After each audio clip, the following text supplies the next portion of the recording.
notamment le professeur agrégé de droit public, co-directeur du master de sécurité intérieure, conseiller en la matière. Vous travaillez depuis de nombreuses années, il faut le préciser, sur l'islamisme radical et le djihadisme. Comment concilier en fait, c'est un problème de fond qui se pose, les libertés publiques et la législation antiterroriste?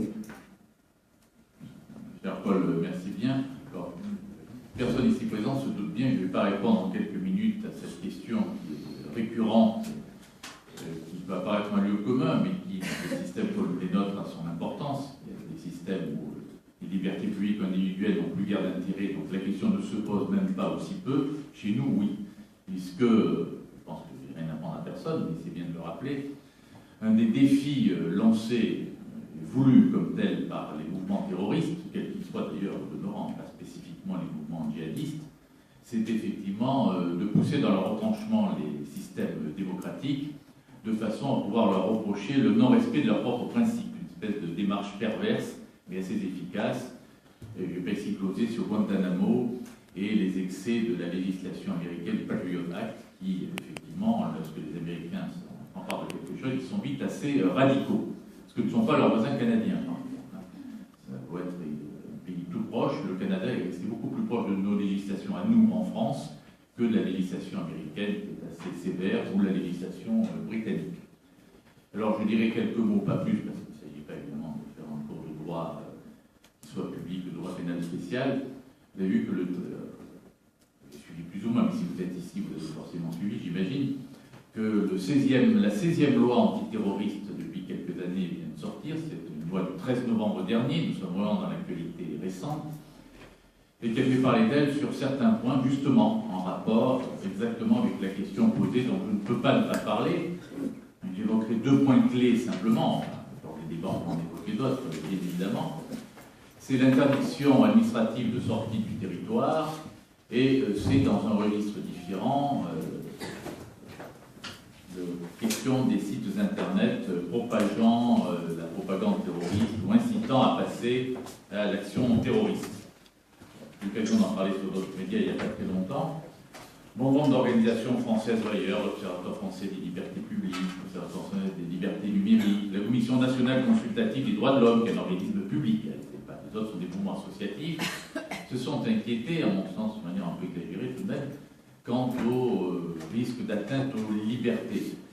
Je ne vois pas trop, mais une des questions qui a posé le plus de problème, c'est l'adaptation française de quelque chose qui existe depuis longtemps en Allemagne, en Grande-Bretagne, au Danemark, pour citer ces exemples. C'est d'empêcher quelqu'un, des personnes dont nous sommes en train de parler, qui a envie d'aller dans des territoires de combat, de se rendre, pour faire simple, en termes plus simples, le terme de la loi que je prends, dont je peux vous lire les passages, je l'ai là, mais je ne sais pas si ça va pas se mener forcément tout le monde, soit pour les combattre, soit même se rendre sur des théâtres d'opérations terroristes, même si on n'y participe pas. Enfin, vouloir partir faire le djihad, ce n'est pas une formulation juridique évidemment, mais au moins ça rend compte de l'idée. Et dans ce cas-là, la personne se verra dépouillée de son passeport, de sa carte d'identité et ne pourra quitter le territoire pendant au moins 6 mois renouvelables jusqu'à 2 ans. Alors, différents questionnements, des confrères sur la radio ne s'est pas posé ça veut dire de me préoccuper beaucoup, je n'ai toujours pas compris pourquoi, mais bon, c'est ce que j'ai essayé d'expliquer à lui-même aux auditeurs.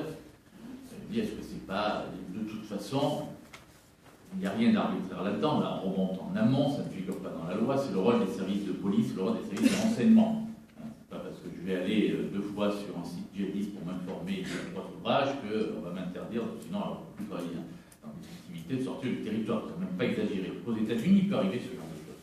De se faire arrêter par la FBI parce qu'on a consulté des sites islamistes, et c'est arrivé à des gens. C'est pas très rassurant quand même. En France, que je sache, pas de bêtises, on n'en est pas encore là. Mais disons que toute personne qui soit la base, je vais y revenir, ça c'est un point important qui a posé beaucoup de questionnements, de notes blanches fournies par les services de renseignement, donc il y a des éléments précis, concrets, c'est pas une vague impression.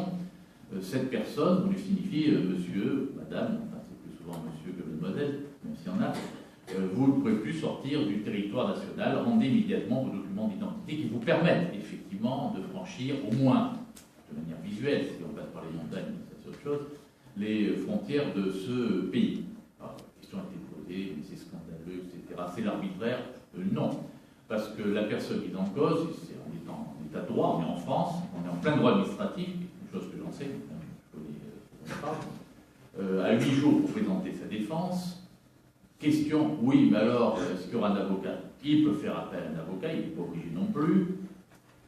Question suivante, oui, mais à quoi cela sert-il si, en réalité, ça a été prétendu, et le ministre de l'Intérieur Cazeneuve s'est élevé en débat à l'Assemblée nationale contre cette assertion d'un journal que je ne citerai pas, que tu connais bien, disant que quand même les journalistes devraient vérifier leurs sources, comme quoi, si c'était sur la base de notes de service de renseignement que seule l'autorité administrative a en main, évidemment, l'avocat ne peut rien faire. Réponse, absolument pas. Ça, c'est pas dans la loi, c'est au niveau d'un décret ou de la pratique du ministre.